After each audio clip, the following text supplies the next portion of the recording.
There's a lot of footsteps, and a twig just snapped down there. We've not heard anything like that all night. It's been very nice, very quiet. Are you out there somewhere? Hey! 6 lone nights, 6 spine-chilling encounters, haunted woods, a bridge of sorrow, shadowed bothies, and things that watch. 6 creepiest camping encounters that will haunt you. Dare to stay until dawn? God, I'm still hearing weird noises.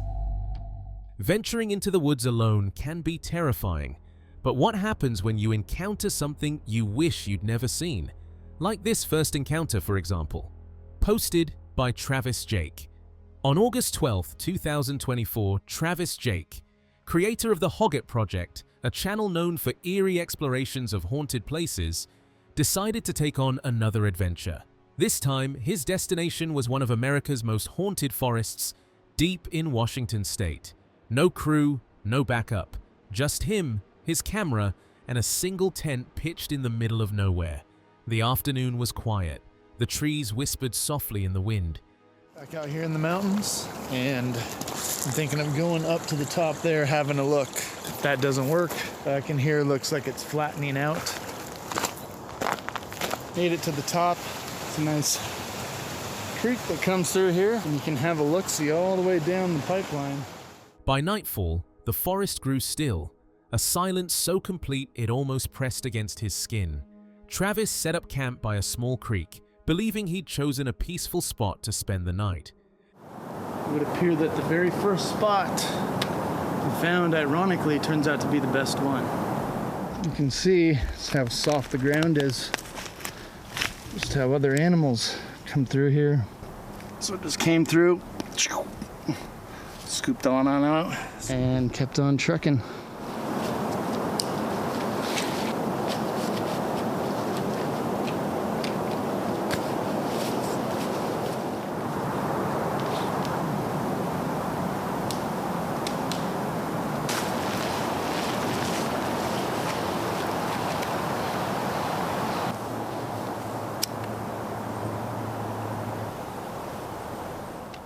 Then came the first sound. A heavy knock echoed through the darkness, sharp and deliberate, as if something had struck a tree. Travis froze. He knew no one else was out there. There were no hiking trails for miles. He waited, listening, but the sound didn't return. Convincing himself it was just the forest settling, he tried to relax. Minutes later, another sound, 2 sharp snaps by the creek, this time closer. Branches breaking under weight. The beam of his flashlight sliced through the blackness, sweeping across the trees. Every shadow looked alive. He whispered to his camera that he might be hearing animals, maybe a deer, maybe a raccoon. But his voice betrayed what he was feeling. Fear. Let's a little bit of light into these woods. That way, cannot see a thing. And I don't think I was recording earlier, but something made a heavy sound over there. Could have just been some old rotted logs settling.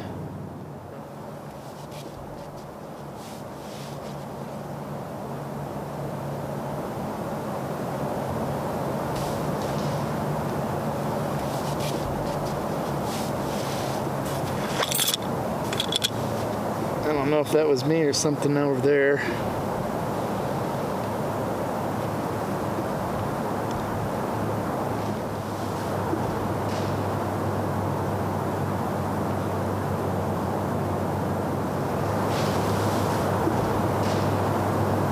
Definitely something over there.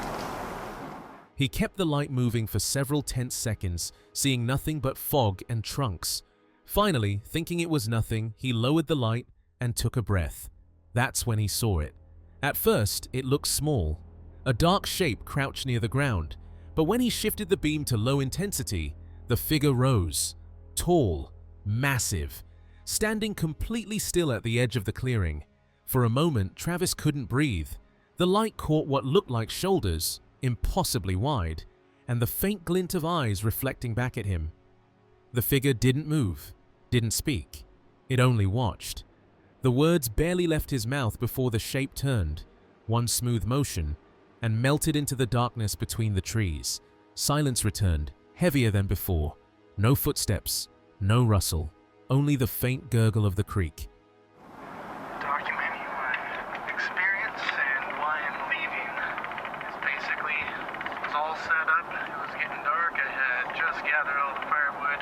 I had run back to the vehicle to grab my Carhartt jacket. Right about that time, as I sit down, I hear some noise, and I thought that my keys have hit the chair a certain way.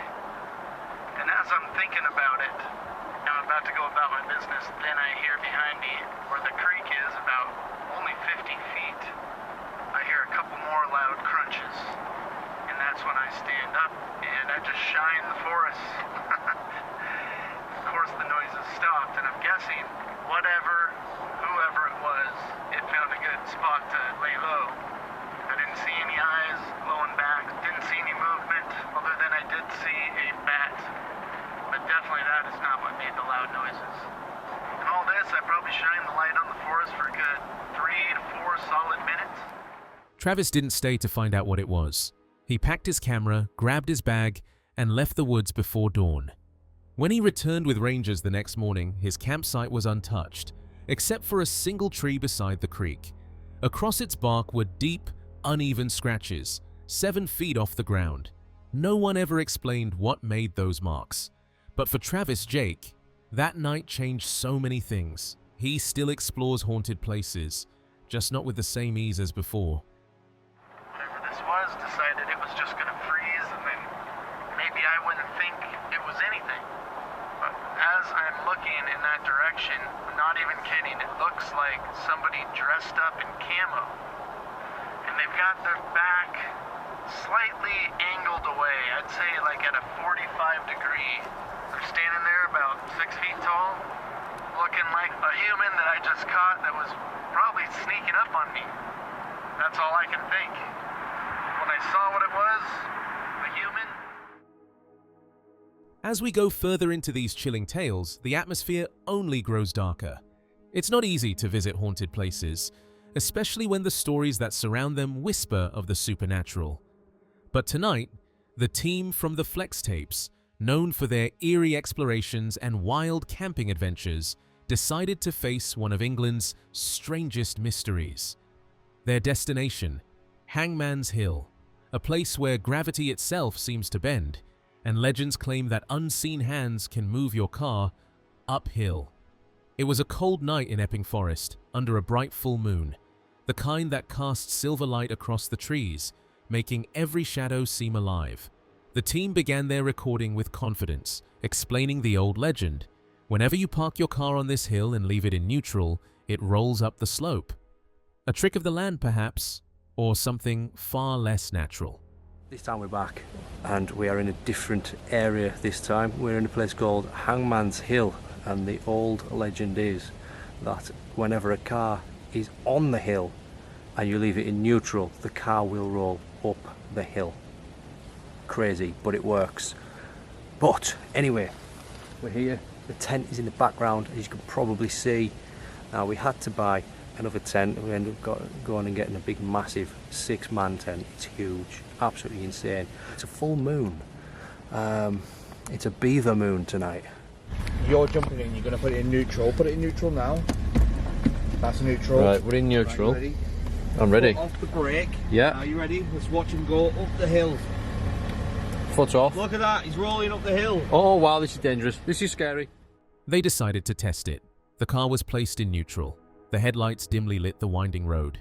Then, slowly, the vehicle began to roll upward. The team watched in stunned silence as the car picked up speed, climbing the incline against logic itself. "Look at that," one of them whispered. "It's moving. It's really moving." Their voices carried a nervous laugh, but beneath it, you could hear something else. Unease. Yep, yeah, we're moving now. Yeah, it's going very fast. It's going very fast. It's going very fast. Ah! Right, yeah. Still in neutral. Can't be bothered riding the car up. After the demonstration, they parked near an old church and ventured deeper into the forest to set up camp. A massive 6-man tent, a small fire, the smell of steak sizzling over open flames. For a while, everything felt calm, almost peaceful. The forest around them glowed faintly in the moonlight, the sounds of nature filling the air. So this is inside the tent, and I wasn't exaggerating when I said this thing is massive. It's a big 6-man tent, and you're pretty like 12 people sat in it upright, do you think? Yeah, I mean, it's massive. When he said 6 man, I didn't think they meant times. I was thinking like, 6 very small men. Yeah. Not 7 foot men. This thing is massive. You can nearly stand up in this thing. I mean, not quite if you're tall, but if you're on the short side, you can stand up in it. I think for stealthing, it's... But then, it began. A noise, sharp, sudden, echoed from the darkness. They froze. It wasn't the wind, and it wasn't a fox, though one of them tried to convince himself it was. The sound came again, closer this time. A crunch of leaves, a faint crack of twigs. The team fell silent. The camera caught the dim glow of the fire as they listened, eyes darting into the blackness beyond the trees. Something, or someone, was moving out there. They debated whether to step outside or stay hidden inside the tent. Their voices trembled, the tension thick in the air. Finally, they decided to stay put, hoping whatever it was would pass.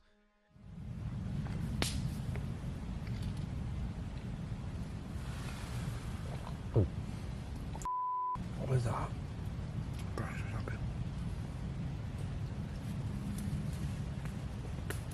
I've been for a bit, we haven't heard anything like that all night.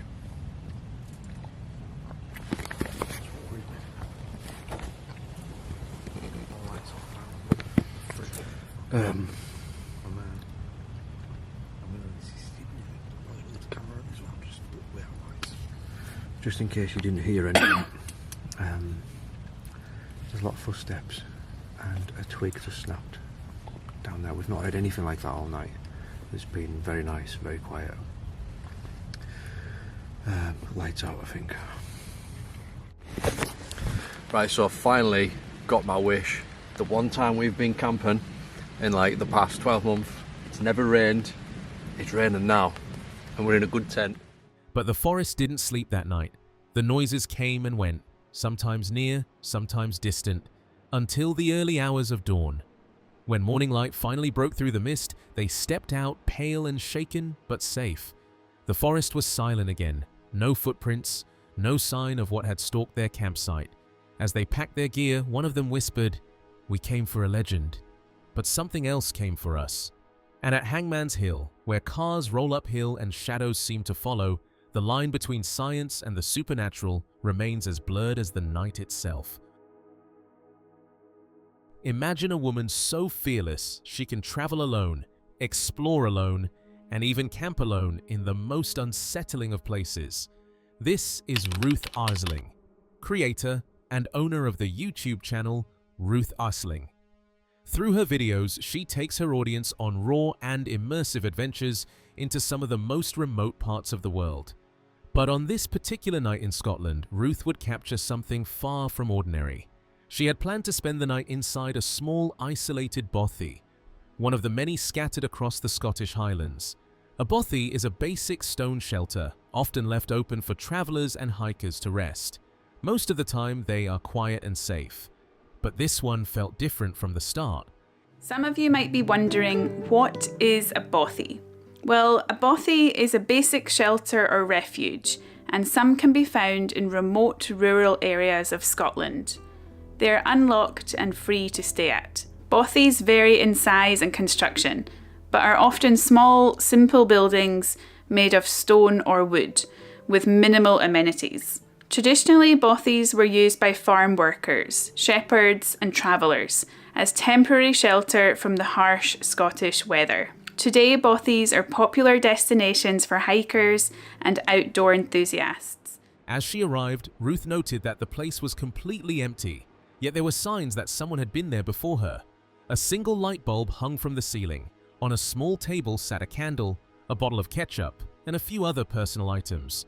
The kind you'd expect to see in someone's home, not an abandoned mountain shelter. She unpacked her gear, trying to brush off the uneasy feeling that someone might still be nearby. Now I'm going to set up my mattress and my sleeping bag. It's suddenly getting quite dark and just being honest, I'm feeling a little bit scared. I don't know why. Oh, I'm sure it'll be fine. When night fell, the silence grew heavier. The wind outside whistled through the cracks in the walls, and every sound seemed amplified. To distract herself, Ruth decided to cook dinner. The sizzle of food and the warmth from the stove helped calm her nerves. I think the reason I was quite nervous was just because it's a new place. Does anyone else ever feel like that when they go to a new place? They feel a little bit anxious at first, but sort of settling in, and then it's feeling a bit more familiar now, which is good. But just as she began to eat, she heard it. A faint sound from outside. A soft thump, followed by what sounded like footsteps crunching on gravel. Ruth paused, listening. Nothing. The noise stopped as quickly as it began. She convinced herself it was just the wind and returned to her meal, then picked up a book to read by candlelight. Hours passed. She blew out the flame and went to bed, wrapping herself tightly in her sleeping bag. Sometime in the night, she woke to the same sound again, only closer. Slow, deliberate steps outside the bothy. The noises continued on and off until morning. When daylight finally broke, Ruth gathered her things. Even in the daylight, she could still hear faint movement outside. She didn't wait to find out who or what it was. Last night I was a bit scared. There were some strange noises. I think it might have been a mouse or something, but it was a little bit weird. And I had some earplugs with me, so I put them in to block out the strange noises. God, I'm still hearing weird noises. She left the bothy behind, her camera still rolling, leaving viewers to wonder what really kept her company that night in the Scottish wilderness. The last video comes from a man named Chris, the creator behind the channel Generic Chris. He isn't a professional outdoorsman, not even a seasoned camper. He's just an ordinary guy, curious, brave, and maybe a little too confident for his first solo night in the woods. But sometimes, curiosity can lead you straight into fear. Chris had chosen a remote forest somewhere in Germany, a quiet, empty stretch of woodland miles away from the nearest town. As he arrived, the forest greeted him with stillness. No birdsong, no rustle of life, just the faint whisper of wind weaving through the trees. It was beautiful, but it was the kind of beauty that hides something darker underneath. I just smelled someone. It didn't smell like me. Fucking weird. You can barely see shit. Let's go. Man, shit. I don't know if I have enough space. And I don't know if I have enough time to set up a completely new camp. But we're going to see. And they told me to turn back where I was and take this road here to go in this direction. He set up his shelter and took a moment to rest. The daylight faded through the canopy, turning gold to grey, and with it came a strange sinking feeling, an uneasiness he couldn't explain. He admitted on camera that the woods felt different, heavier than he expected. He tried to laugh it off, but even he couldn't hide the tension in his voice. And there's just so many weird noises. Yeah, let's see if I really sleep here the whole night. It's going to be f***ing creepy, man.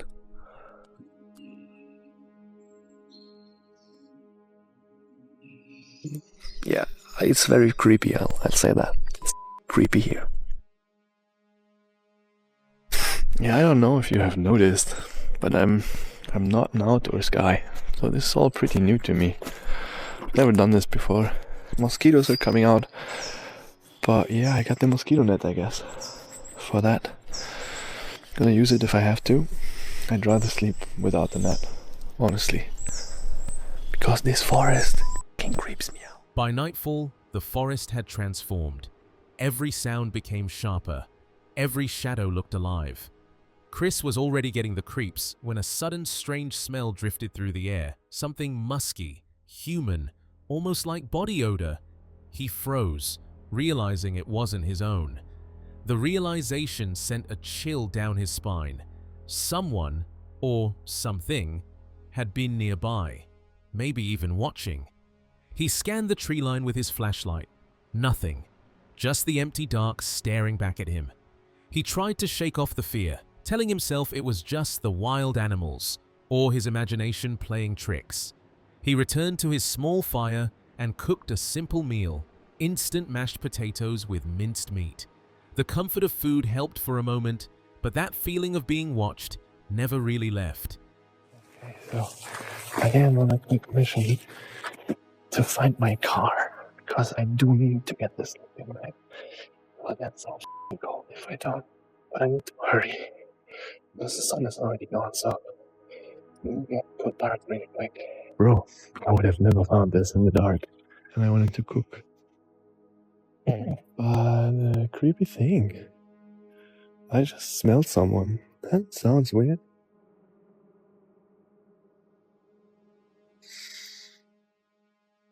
But you know how some people, it's not like bad smell, like just body odor or like their smell. That didn't smell like me. Oh. When he finally lay down to sleep, the forest seemed to breathe around him, quiet yet alive with unseen movement. He barely rested, waking up again and again to faint noises outside his shelter. Before dawn, he made a decision. He packed his things and left. The woods were still dark, the cold mist clinging to the ground as he walked away. Whatever was out there, Chris didn't stay long enough to find out. And sometimes, that's the only reason people live to tell the story. If these stories taught us anything, it's that the dark is never truly empty. Stay curious, but remember, some places are better left unexplored.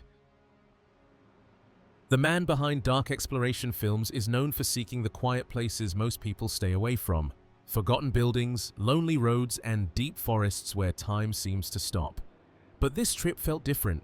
He had his eyes on a fire tower, hidden high in the Appalachian Mountains, a place left behind by people long ago. Alright everybody, let me go over what we're doing today. Today we're going to be right off the Appalachian Trail. We're going to be climbing a mountain at night and going to be camping at the abandoned fire tower. Fire towers were a big thing last 100 years before telecommunications was so popular. People would sit on these fire towers, look off into the distance for smoke, and if there was smoke, they would tell the neighboring fire department where the coordinates kind of are, and they would go investigate. This specific fire tower has been vacant since 1970, so it's been about 50-something years since it's been maintained and such. It's a location I've always wanted to do. I love hiking, I love abandoned, I love mixing those two worlds together, and my newfound love is camping. Thanks to channels like Steve Wallace, Adventure Archives, I've really loved just not only camping, but watching people camp and just the therapy that comes with it, and just looking and being present. It's something that really is hard to do in the current world when we're always scrolling and looking at other people's lives. It's sometimes hard to take a step back and really focus on your own. But that's what I'm doing here. We're going to be going into the woods, we're going to be going into the city before we do that, and we're going to be taking you guys along. So if you guys enjoy, leave a thumbs up.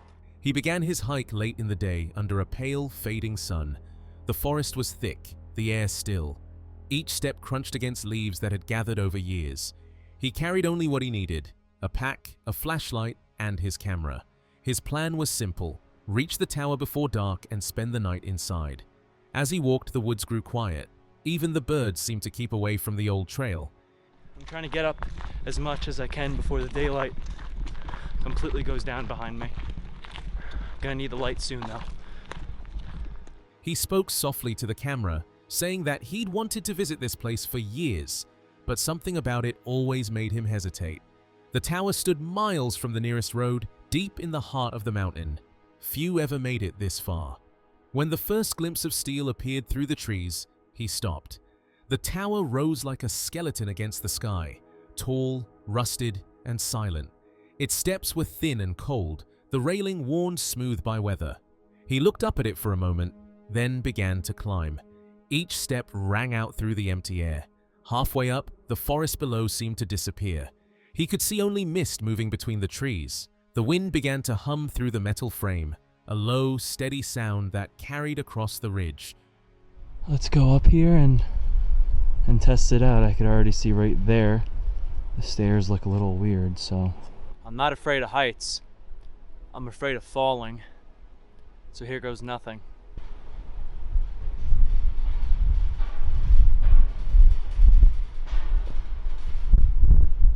This thing shakes quite a bit. And there's the wind.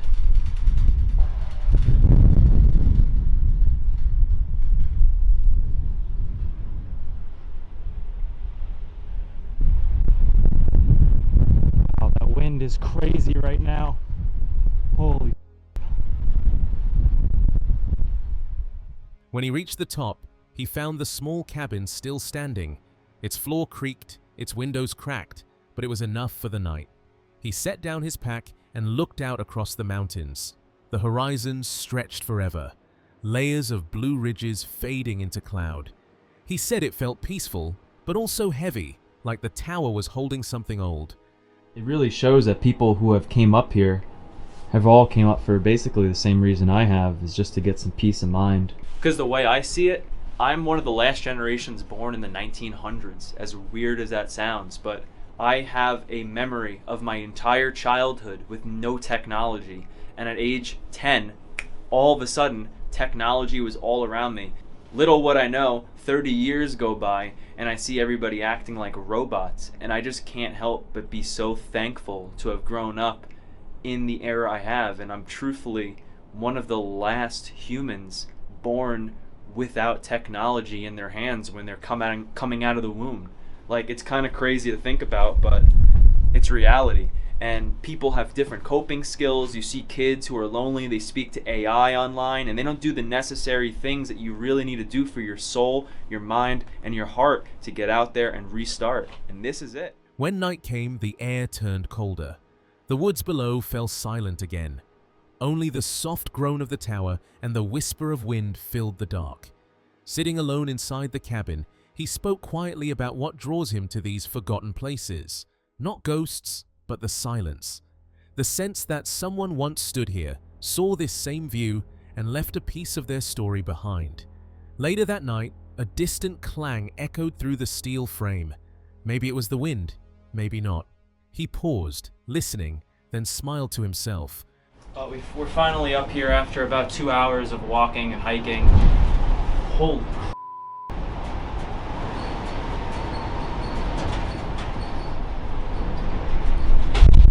wow, this thing shakes a lot.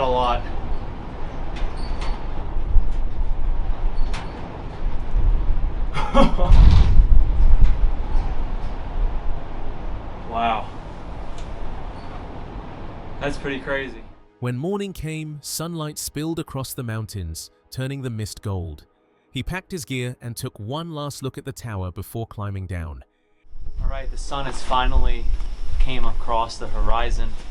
I'm just packing up, waiting for the sun to come up a little more while I do some time lapses. It's a really beautiful sight, seeing the complete darkness around me just turn to the mountain peaks that I see.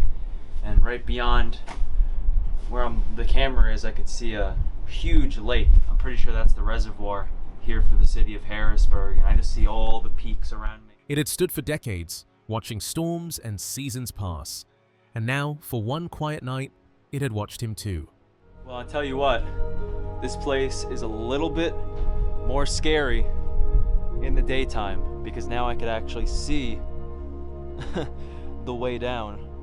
So I definitely recommend coming at night, because if I came during the daytime and I looked down, I don't think I'd have the same bravery as I did last night. But these metal grates beneath me, a lot of them move. The actual wood that I slept on last night, you can now see the holes I was talking about. You could see right through it, right there and right over there. You just have a couple of sheets, or a few sheets of plywood, but underneath it there are reinforced steel that goes all across it, and I slept pretty good. But quite the view we have today. It's probably going to be another 30 minutes until we have this entire valley covered with its fall foliage. You could see the little bit of yellows and oranges peeking out. But as I said yesterday, this is right off the Appalachian Trail, and the Appalachian Trail actually is a half mile that way. Some places don't need words or answers. They just remind us that silence still has a voice, if you're willing to listen. As we know, venturing into the woods alone can be terrifying, but choosing to explore a place known as one of the most haunted ruins in Appalachia, that takes a different kind of courage.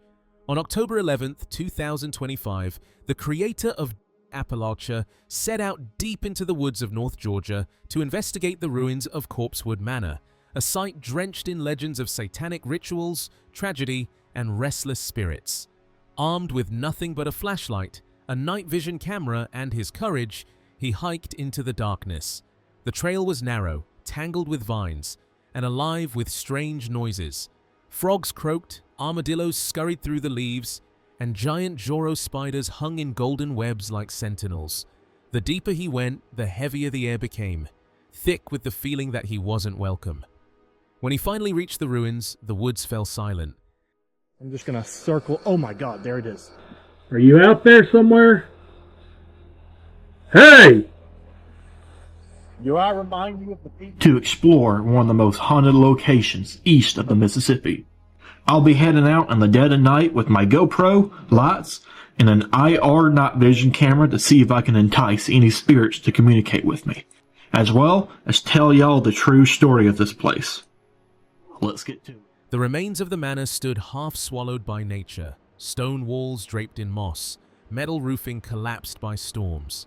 This was once the home of Dr. Charles Scudder and Joseph Odom, a couple whose eccentric lifestyle and occult symbols had drawn the wrath of locals decades ago. Their lives had ended violently here, and many say their spirits still guard the grounds. You know, in the comments, if you're willing to lend me some stuff, I could really use it. Yeah, let's go see what we can find. Keep fearing that some type of pale, hairless humanoid is gonna pop up and start trying to eat me out here. I was gonna make a campfire, but everything around here is wet. I don't know if I'd be able to. And it is so overgrown, I'm kind of afraid of starting another forest fire, and that is definitely not what I want to do. I want to preserve this manor as much as possible, so no campfire tonight. Sorry, y'all. Okay, I'm kind of new at this whole paranormal investigation type thing, so bear with me. But I'm going to turn off the lights and just use the night vision camera, and I'm going to call out to Scudder and Odor, and I'm going to see if I can get a reaction or any type of response from them, if they still linger here. Or maybe there is a spirit or entity much darker and more evil than them here, considering they might have been Satanists. I really hope I don't bring anything back home with me. The wind shifted. A chill brushed his neck. Somewhere in the darkness, branches rattled like bones.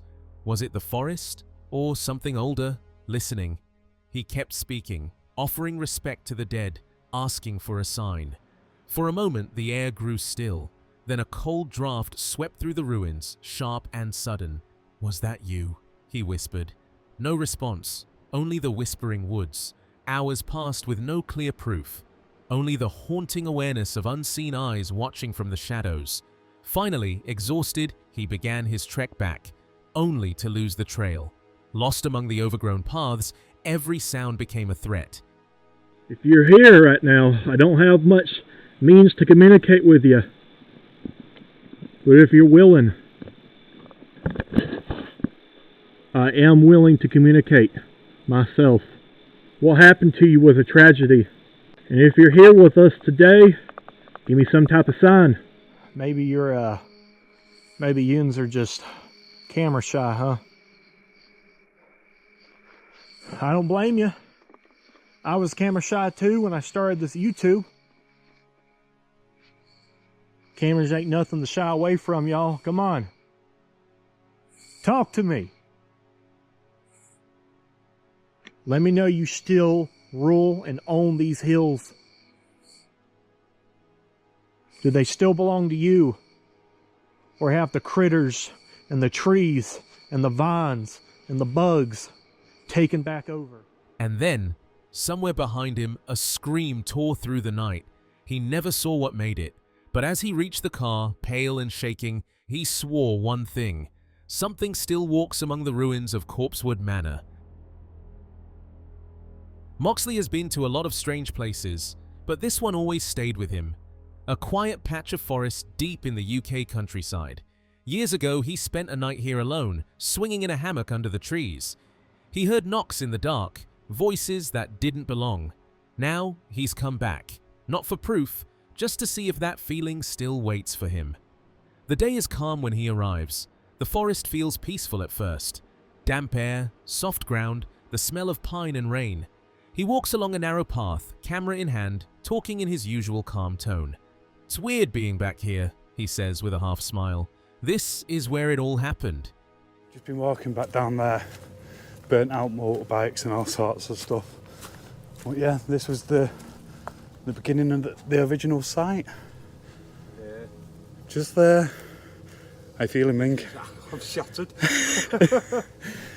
That burnt out motorbike down there is ridiculous. It is, isn't it? Yeah. Wheelbarrows, all sorts of stuff. But not only have we got to watch out for paranormal. He sets up his tent near the same clearing as before. No hammock this time. The light fades slowly and the woods start to close in. As night settles, the mood shifts. The forest grows quieter, as if listening. Even the birds stop. Moxley sits near a small fire, talking softly, remembering that strange night years ago. He says it's not fear he feels, more like being watched. So I've just been talking with Ming earlier on. Before we started building the tent, I seen I can't be 100% sure if it was somebody on a bike or not, but I seen a shadow run past through the woods. Then not a minute later, I heard the whistling. And we were just having a bit of a conversation is people out here seeing us and they're intrigued to know what we're doing because we were carrying the big packs on our backs, we've got the cameras with us. Are we being followed? It's a possibility, but we're just going to keep our wits about us tonight and just listen out. Right, so me and Ming, we literally just sat at my tent, just talking. His friends laugh a little, but their voices stay low. Then, a sound. A sharp tap from somewhere behind the tents. Everyone stops. Another tap follows, this one closer. They shine a light toward the trees. Nothing. The beam cuts through mist and branches, but there's no movement. It was very distinctive. It was like doosh, doosh, doosh. We really don't know what they were, but why does everything seem to be coming from over that side today? I know. Where the pits are? Of course, that's where it is. The pits are over there. Of course, I never thought of Is that. it residual? Are we hearing residual noises? But the thing is, right, we'll sit down, we'll have a talk about it in a minute. The disaster happened early doors, 7 o'clock in the morning. Right, so why would they? So if it was 21st of December 1910, it's 7. I want to say 7:40 in the morning. Okay. So why would it be at this time of night? If it was residual, it can't. Yeah, but if it's residual, would it make a difference on what time it was? It would, wouldn't it? I'm not really sure. Because if they've been here for, let's say they've been here for 115 years. Somebody else out there having a fire. The fire crackles, and for a long minute, no one speaks.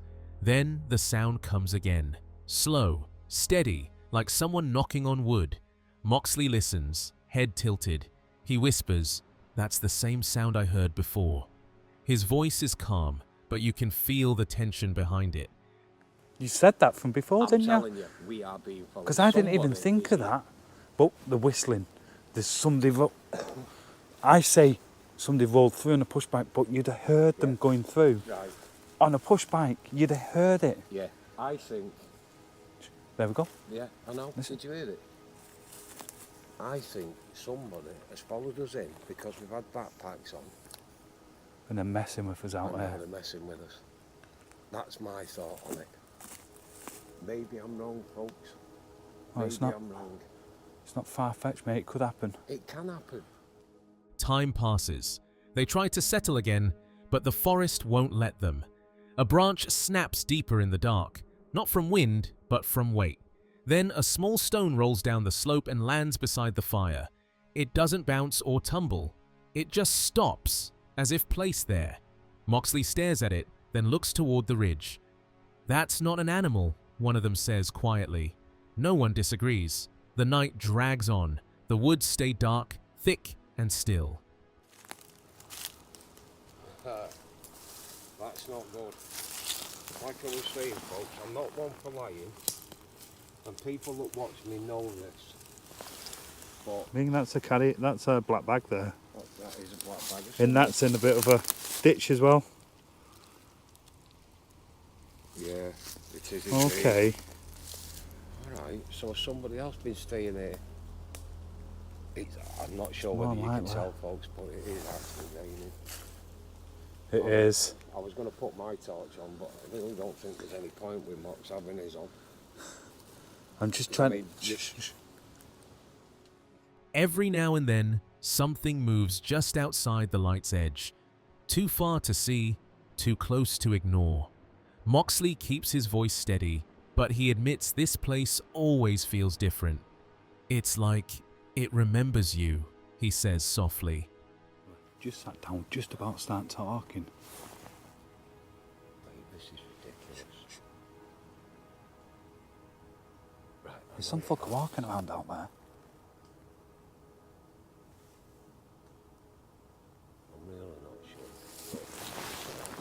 So we're literally just about to start talking about the history and that.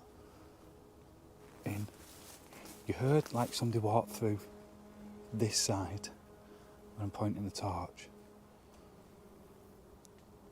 I'm going to go for a 2-minute walk, Ming. I'm going to have to go check. Right, you do that. Yeah. I'll be here with the stuff. Let's go check. You come from over there.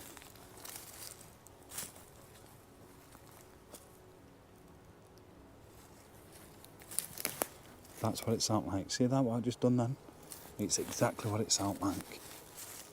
When morning comes, the forest looks harmless again. Mist hangs low, and the fire's smoke curls into the air. Everything is calm, but it feels like something's still there, watching, waiting. Moxley packs up his gear and glances back one last time. "It never really lets you go," he says with a quiet smile. Maybe it was the wind, maybe something else. Whatever it was, that forest gave him the same uneasy feeling it always did. Gentle, patient, and alive. Some places hold on to you, and this one never let him forget.